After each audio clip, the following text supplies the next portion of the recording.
بسم اللہ الرحمن الرحیم۔ رسول اللہ صلی اللہ علیہ وسلم نے ارشاد فرمایا، مہمان اپنا رزق لے کر آتا ہے اور صاحب خانہ کے گناہ لے کر جاتا ہے۔ مہمان کے ساتھ خود بھی کھانا کھاؤ۔ ہر نماز دوسری نماز سے پہلے ہونے والی خطاؤں کو مٹا دیتی ہے۔ بندے کو اللہ کے ذکر سے بڑھ کر عذاب سے بچانے والی کوئی چیز نہیں ہے۔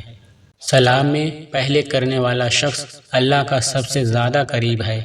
گناہ پر قائم رہتے ہوئے توبہ کرنے والا اپنے رب سے مذاق کرنے والا ہے۔